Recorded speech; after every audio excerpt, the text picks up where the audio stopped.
नमस्कार दोस्तों, OCN network में आपका स्वागत है। मैं हूं ओमकार चौधरी। आदित्य जी जुड़ गए हैं अमेरिका से, उनका स्वागत कर लेते हैं। आदित्य जी, बहुत आपका स्वागत, बहुत अभिनंदन, नमस्कार। आपको और आपके दर्शकों को मेरा प्रणाम, बहुत बहुत धन्यवाद बुलाने के लिए वापस। आदित्य जी, ये हो क्या रहा है? अभी 2 दिन पहले की बात है, डोनाल्ड ट्रंप ने इटली की प्रधानमंत्री जॉर्जिया मेलोनी के बारे में ऐसी ऐसी बातें कह दी कि वो भड़क उठी। उनके बारे में कह दिया कि मेलोनी मेरे साथ एक तस्वीर खिंचवाने के लिए गिड़गिड़ा रही थी। ये डिजिटल जमाना है, सारी जो है वीडियो उपलब्ध होती हैं, फोटोग्राफ उपलब्ध होते हैं। और ये तो G7 समिट थी, वहाँ तो दुनिया भर के फोटोग्राफर उपलब्ध थे। जब सब लोग साथ खड़े होकर के ग्रुप फोटो खिंचवा रहे थे, तब भी मेलोनी उनके साथ ही खड़ी थी। 2 को छोड़ कर के खड़ी होंगी, लेकिन एक फ्रेम में दोनों आ ही रहे थे। लेकिन मेलोनी को क्यों भड़काया, ये बाद में समझ में आया, क्योंकि ईरान पर अटैक के समय उन्होंने अपने रनवे इनको उपलब्ध कराने से इनकार कर दिया था। अच्छा, अब हो ये रहा है कि इनको जगह-जगह, वो कहते हैं ना कि बेइज्जती का सामना करना पड़ रहा है। ये मेलोनी को कह रहे थे कि वो गिड़गिड़ा रही थी। आज स्विट्जरलैंड में उन्हीं के सेकंड यानी उपराष्ट्रपति जेडी वांस, उनके नेतृत्व में गया प्रतिनिधिमंडल बातचीत के लिए। वो लिटरली गिड़गिड़ा ही रहा था एक फोटो खिंचवाने के लिए, जो ईरान का प्रतिनिधिमंडल आया था उसके साथ। और वार्ता से पहले या कोई प्रोग्रेस होने से पहले ईरान के प्रतिनिधिमंडल ने, जो विदेश मंत्री उनके आए हुए हैं अरागची, उन्होंने इनके साथ खड़े होकर के फोटो खिंचवाने और हैंडशेक करने से स्पष्ट इनकार कर दिया। तो ये क्या हो रहा है?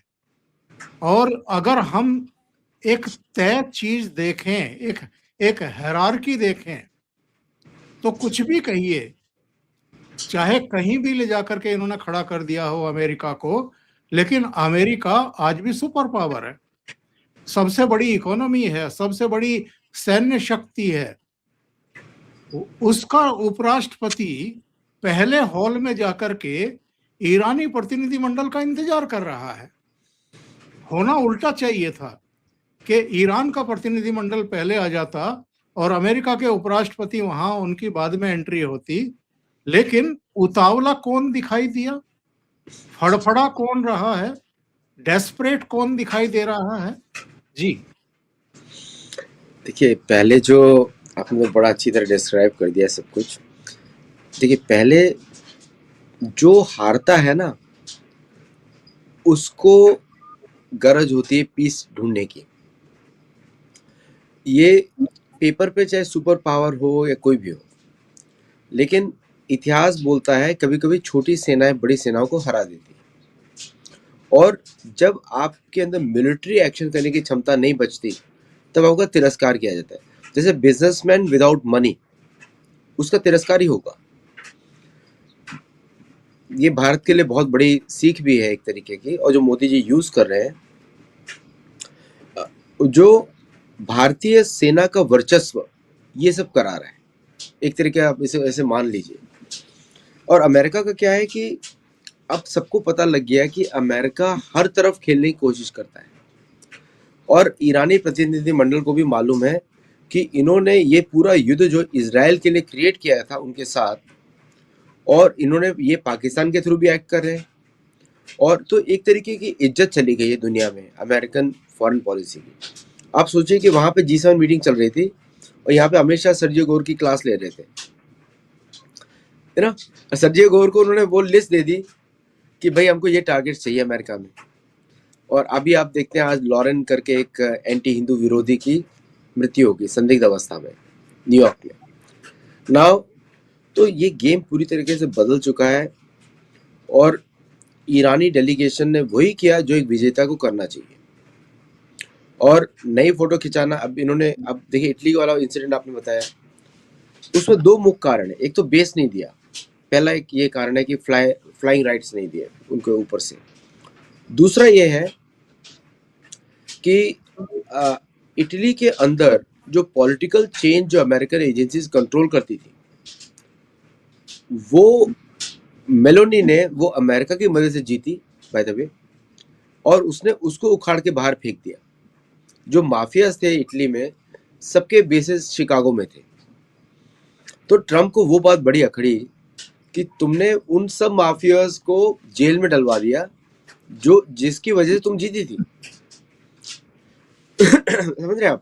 जैसे भारत ने टिमोथी इनिशिएटिव किया तो, और मैथ्यू वैन डाइक किया, तो सर्जियो गोर अभी दुम अगड़ाते हुए घूम रहे हैं। कहीं भी घूम ले, हम तो उनको चाय पिलाएंगे, समोसा खिलाएंगे, लेकिन काम कुछ होगा नहीं।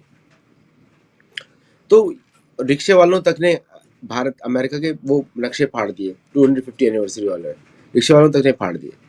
सो द पॉइंट इज कि इटली में मेलोनी के साथ खुंदस को इस बात की थी कि जिन माफियों की वजह से हमने तुम्हें जितवाया, इटली शिकागो कंट्रोल्ड, आपने उन्हीं को जेल में डाल दिया, खत्म हो गया काम। दूसरा, ऑन टॉप ऑफ इट, आपने हमको फ्लाइंग राइट्स नहीं दिए वहाँ पे। अब हमको इटली को बाईपास करके जाना पड़ रहा है स्पेन के थ्रू, स्पेन ने भी नहीं दिए। तो पोर्चुगल, फिर आपको नॉर्थ में, तो American flights were going either through Ukraine और वे ओवर द नॉर्वे, ऊपर से एंटर कर रही थी ब्रिटिश एयर स्पेस, नॉर्वे, फिर वो एंटर कर रही थी वहाँ पे। तो it increase the cost for them. तो इसलिए फोटो तो देखिए क्या है कि आपने बिल्कुल सही बोला कि सोशल मीडिया का ज़माना है, सारे लीडर्स, और मेलोनी सोशल मीडिया से ही ऊपर आई है बाय द वे।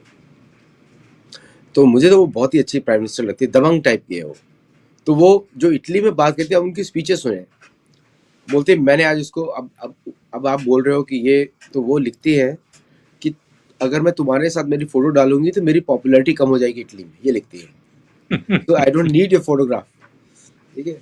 तो जिनके साथ मुझे पॉपुलर होना है वो मोदी है। तो मोदी और मेलोडी, तो उन्होंने पहली लाइन क्या बोली थी मोदी जी को?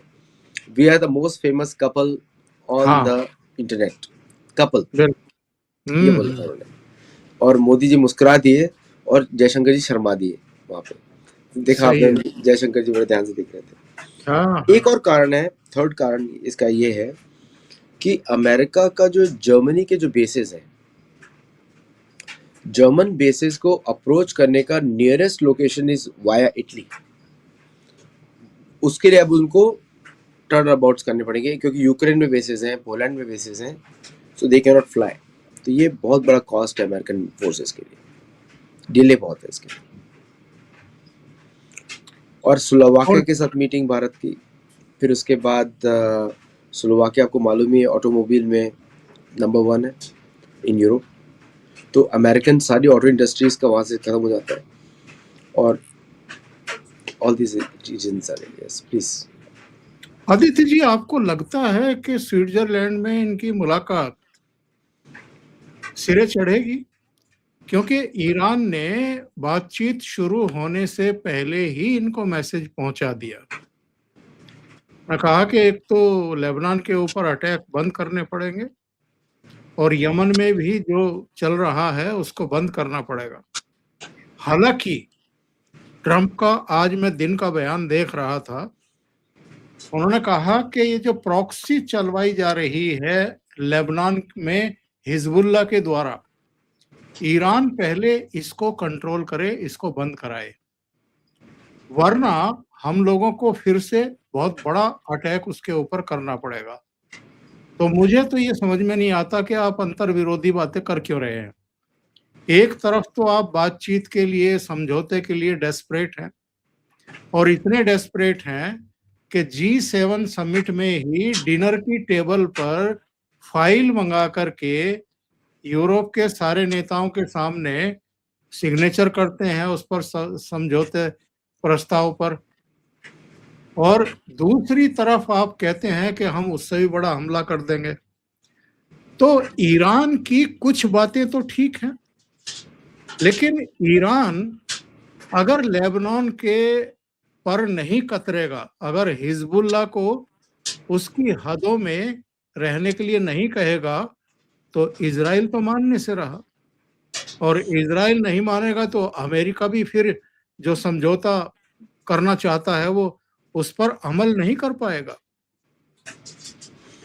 देखिए, Iran is taking a playbook out of America only.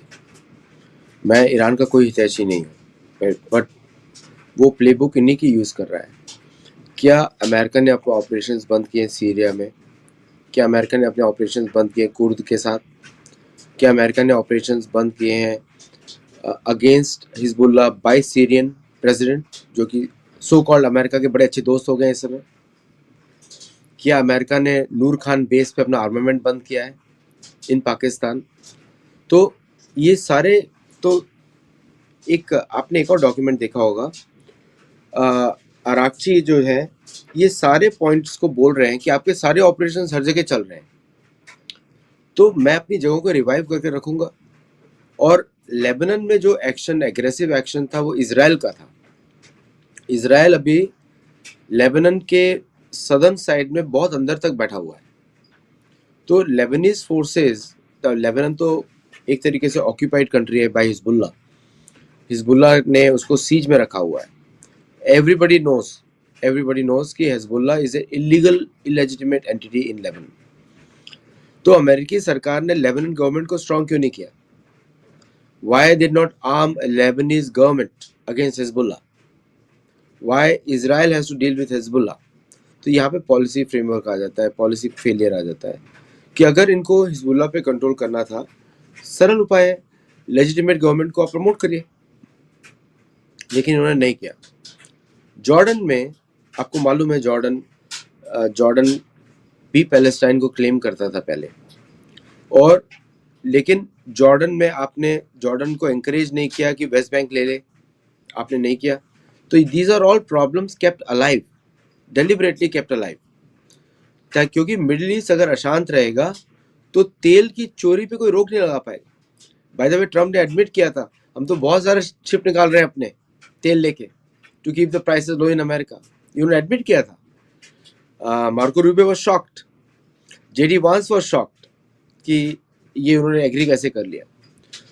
और साथ में ईरान को जो $300 बिलियन का आपने प्रॉमिस किया था, आपने एग्रीमेंट में नहीं लिखा, लेकिन आप पे कर रहे हो। Qatar is paying already, UAE already paid $9 billion, Bahrain is paying, Saudi Arabia is paying to Iran. आपने इस एग्रीमेंट को रिलीज नहीं किया। तो हिजबुल्ला और हुथी ईरान कभी छोड़ने वाला नहीं है। इज एज गुड एज कि भारत अपना कोई लेवरेज अफगानिस्तान से हटाए just to make Pakistan look comfortable, या म्यांमार से हम अपना लेवरेज हटाएं to make Bangladesh look successful, या बांग्लादेश लुक्स कि बांग्लादेश में कॉन्फिडेंस आ जाए। हम लोग भी ऐसा नहीं करने वाले। ये तो अमेरिकन रॉन्ग एक्सपेक्टेशन है कि दुनिया भर अपना डिफेंस छोड़ दे and they have the sole arm of sword, मतलब उनके पास ही तलवार है, बाकी तलवार ना रहे। That is a wrong expectation, क्योंकि सबसे बड़ा एग्रेसर उस रीजन में आप ही हैं। आपके 37 बेसेस हैं, 37, 17 डिक्लेयर्ड, 37 टोटल, उसमें छोटी साइट्स भी हैं बहुत सारी। तो उनका पॉइंट इज वेरी वैलिड। वो बोल रहे हैं कि लेट्स डिसआर्म कंप्लीटली, आप भी एग्रेशन बंद कर दो, हम भी एग्रेशन बंद कर देंगे। But the American thought process is कि हम एग्रेशन रख सकते हैं, आप नहीं रख सकते। Colonial mindset, imperialistic mindset. तो इसीलिए लोग मजाक बना रहे हैं कि इंपीरियल माइंडसेट रखेंगे तो अब तो ईरान के पास और भी कॉन्फिडेंस आ चुका है, and the amount of replenishment they must have done. अब लास्ट बॉम्बिंग के भी उन्होंने बोला लास्ट बॉम्बिंग से ही बड़ा करने वाले हैं। What else can you throw now other than nuclear weapons? और पहाड़ों में के चलने वाले न्यूक्लियर वेपन से चलने वाले नहीं चलने वाले, न्यूक्लियर बॉम्ब में पिस हो जाएगा पहाड़ों पे। सो द पॉइंट इज कि ये दुनिया लेवरेज पे चलती है, और जितना आपके पास लेवरेज होगा पश्चिमी देश आपको उतना ही सुनने वाले, नहीं तो नहीं सुनने वाले। आप म्यूट पे। जी, सुनने में ये आया है कि बातचीत के शुरुआती 80 मिनट तक तो जेडी वांस ने न्यूक्लियर वेपन्स का जिक्र तक नहीं किया। क्या माने हम इसको? न्यूक्लियर वेपन्स उनके पास कभी थे ही नहीं, कभी थे ही नहीं। दुनिया को मालूम है IAEA की रिपोर्ट है, तुलसी गबार्ड की रिपोर्ट है, DNI थी ना, अब तो रिजाइन कर दिया उन्होंने, उनकी रिपोर्ट है। और क्या होता है कि ये ईरान इराक वॉर की पब्लिक मीडिया फ्रेंजी के पीछे क्या किया अमेरिका ने अंदर के अंदर, कि ट्रम्प तो 2 लड़ाइयां लड़ रहे हैं। तुलसी गबार्ड ने फाउची को एक्सपोज कर दिया बिहाइंड द सीन, और उन्होंने ओबामा को एक्सपोज कर दिया। तो लड़ाई तो एक मीडिया की चल रही है, मीडिया पे नैरेटिव चल रहा है, लेकिन डोनाल्ड ट्रम्प किस पे फोकस कर रहे हैं? डोमेस्टिक पॉलिटिक्स पे। इनका पूरा फोकस डोमेस्टिक पॉलिटिक्स में है।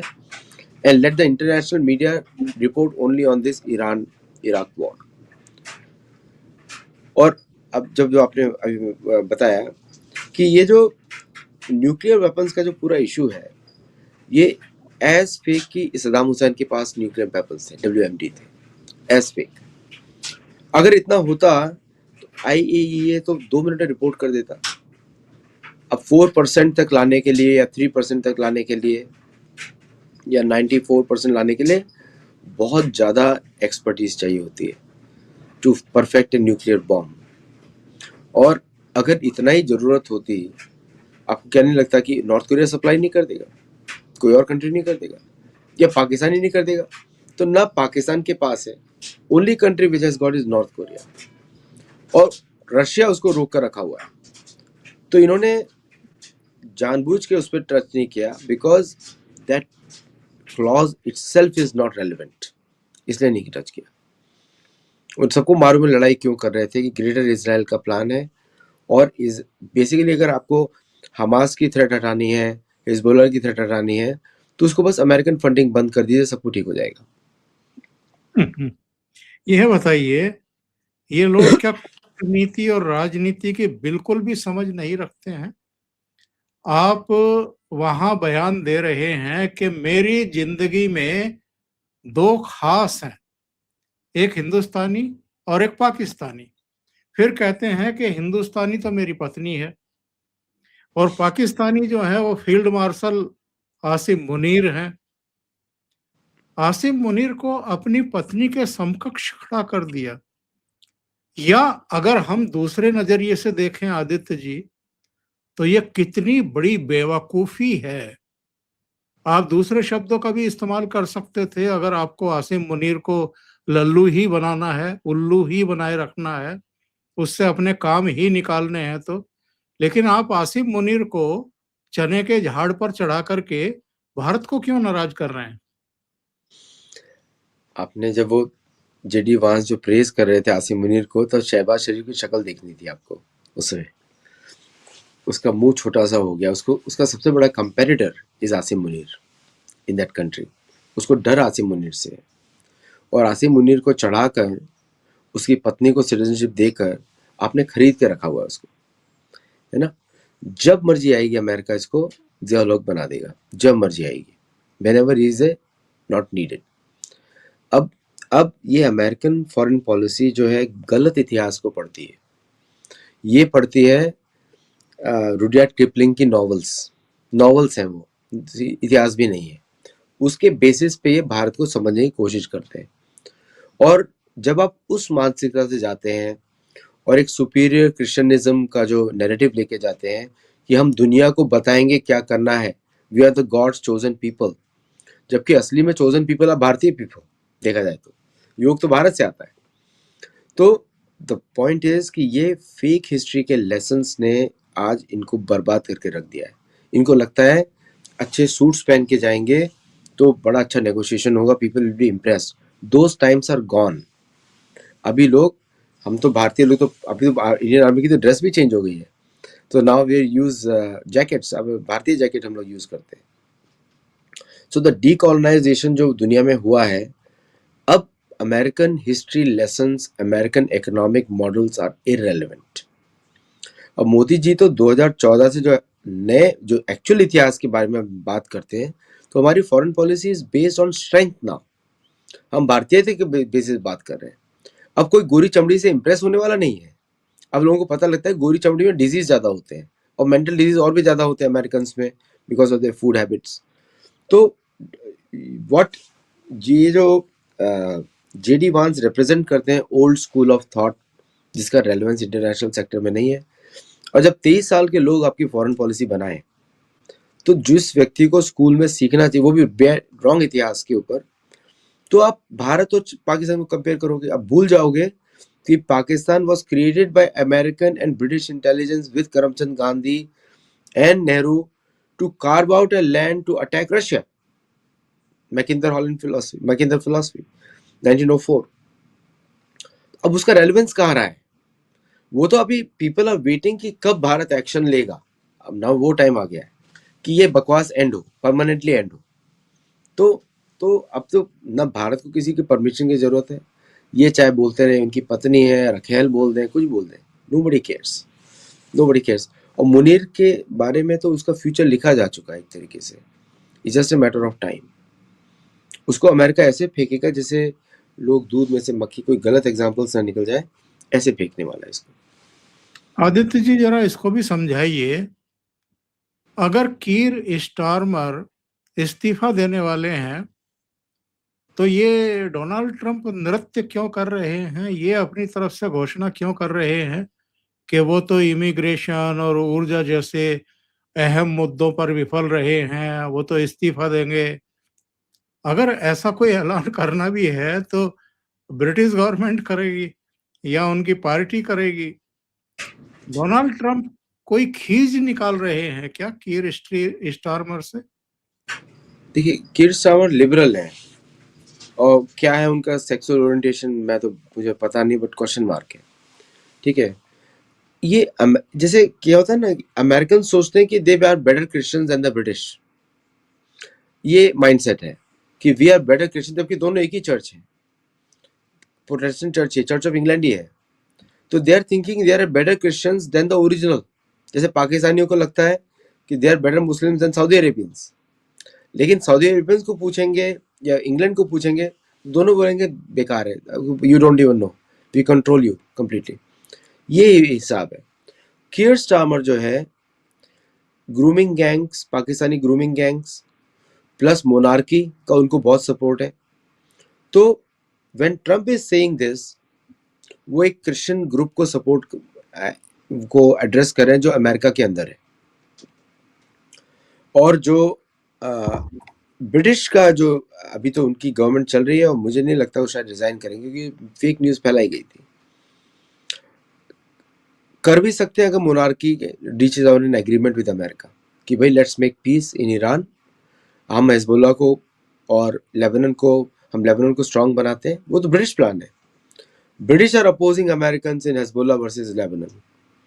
तो अगर वहां पे वो एग्रीमेंट होता है किंग चार्ल्स के थ्रू, then there will be peace in the middle east and Iran agreement will be signed.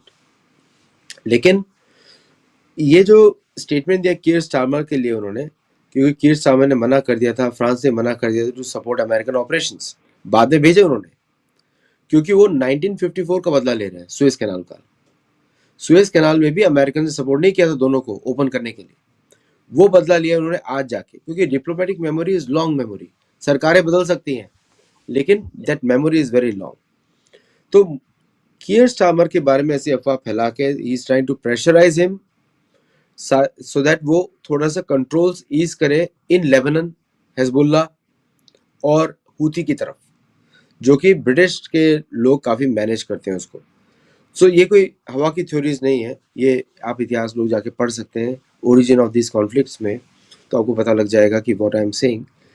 लेकिन आप ये बात मान के चलिए कि ये जो MOU है, इट विल ब्रेकिंग होंगी बहुत सारी, लेकिन विल नहीं है किसी के अंदर फाइट करने की। कोई और लड़ना नहीं चाहता। American don't want to spend money because अब ना 4 महीने बचे इलेक्शन के लिए, मिड टर्म के लिए, उनका भी एपिटाइट नहीं है। उनको सस्ता तेल चाहिए किसी भी तरह, तो हॉर्मुज स्ट्रेट खुला रहेगा क्योंकि अमेरिकन को चाहिए। अब भारत को भी समझ में आ रहा है, चीन को भी समझ में आ रहा है कि हम लोग बेवकूफ़ हैं, वाई विल वी टॉलरेट। तो मेरे हिसाब से कहीं ना कहीं इंडिया का पोजीशन भी आप स्ट्रांग होता हुआ देख रहे हैं यहाँ पे। India will take a tough stand कि नो मोर हॉर्मुज क्लोजिंग, मुझे ऐसा लगता है। बातचीत में होगा, डिप्लोमेसी में होगा, it will communicate very clearly, no more blockade now. और वो कतर से मिला गिफ्टेड विमान जो है वो एयर फोर्स वन में शामिल कर लिया है Trump. Reserve plane, yes, reserve plane में शामिल कर लिया उसको। एक्चुअली कितनी शर्म की बात है किसी सुपर पावर के लिए, या ये शब्द बड़ी मीडिया के क्रिएशंस होते हैं कि सुपर पावर कहाँ पे है। सो बट नॉनदलेस अब तो चिढ़ाने के लिए बन गया है सुपर पावर अमेरिका, तो इस मॉकरी। यानी राष्ट्रपति जिस विमान में फ्लाई करेगा वो भी दूसरे देश गिफ्ट कर रहे हैं। इससे ज्यादा शर्म की बात कोई हो नहीं सकती। इस रेस में, अब ये लोग बोलते हैं racism, racism is the main बीमारी ऑफ अमेरिका। इस रेस में ऐसा कुछ है ही नहीं जिसपे इसपे कोई इससे चिढ़ेगा। मूर्ख लगते हैं सबके सब। तो दिस जो सुपीरियरिटी, रेस सुपीरियरिटी है वो एग्जिस्ट ही नहीं करती कहीं पे, बिकॉज पीपल आर नोइंग कि बेशरम लोग हैं। हमें अपनी पत्नी को कंपेयर करना आसिम मुनीर के साथ, इट्स लाइक ए हाँ, बिल्कुल बुद्धि का दिवालियापन जिसको कहते हैं। दिवालियापन, मतलब अनकल्चर्ड, अनकाउथ, क्या बोल सकते हैं इनको। मतलब इनसे सामान्य व्यक्ति तो बात ही नहीं करेगा इन लोगों से। हाँ हाँ, तो आई थिंक जो बचा कुचा जो भारत के अंदर वैलिडेशन की बीमारी ढूंढते थे, अब पता लगा हम लोग बहुत बढ़िया है। We are balance people, stable people, और अमेरिका की कोई भी बुरी आदत तो घर में ना लाए एक्चुअली। लेकिन एक काम तो अच्छा कर गए ना ट्रम्प साहब, इसके लिए तो उनकी प्रशंसा करनी पड़ेगी। फ्रांस में बैठ करके कह गए कि ये नरेंद्र मोदी फरिश्ते जैसे लगते हैं, ऐसे लगते हैं, वैसे लगते हैं, लेकिन बहुत टफ वार्ताकार है। तो जो यहाँ पर ये एक एक दो गधे टाइप लोग हैं जो डेड इकोनॉमी को जब उन्होंने कहा चिढ़ाने के लिए या कुछ भी, तो यहाँ नृत्य करते हुए दिखाई देने लगे। फिर जब बात बननी शुरू हुई तो कहने लगे कि ये तो कंप्रोमाइज्ड पीएम है। तो अब कम से कम ट्रम्प ये तो कह गए कि भाई कम से कम नरेंद्र मोदी के बारे में कोई ये नहीं कह सकता कि वो कंप्रोमाइज्ड पीएम है। ये बहुत टफ लीडर है। एक्चुअली लीडर ट्रम्प मोदी जैसे ही होने चाहिए था, वो तो भारत का दुर्भाग्य था, कोई और था बिफोर। बट मोदी लीडर तो मोदी जैसे होने चाहिए, बिकॉज देखिए भारत भारत कोई एक आज का देश नहीं है, इस ए सिविलाइजेशन स्टेट। जो विक्रम मिश्री का स्टेटमेंट है, हमारा तो 7,000 साल का इतिहास है, आपका तो 90 साल का भी नहीं है।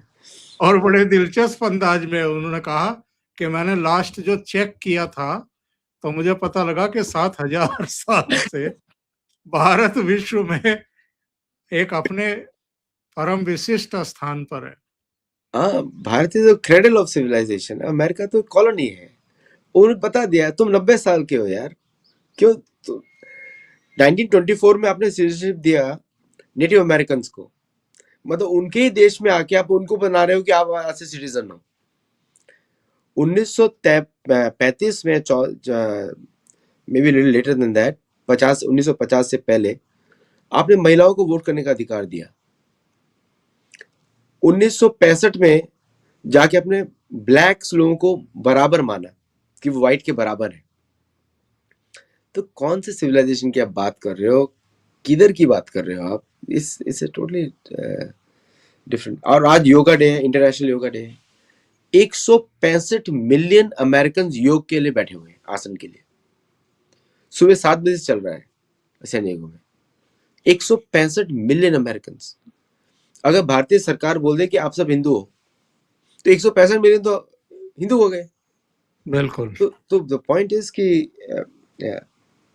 इन लोगों को पता नहीं क्या कर रहे हैं, और it's a golden time for India. बहुत अच्छा समय है भारतीय डिप्लोमेसी के लिए, हर चीज के लिए। और आज तक अमेरिका एक महिला राष्ट्रपति नहीं दे पाया। नहीं दे पाया। और यहाँ पे द्रौपदी मुर्मू, अब ये तो सबसे बड़ी बात लगती है मुझे कि Droupadi Murmu the president of India goes to meet Premanand Maharaj.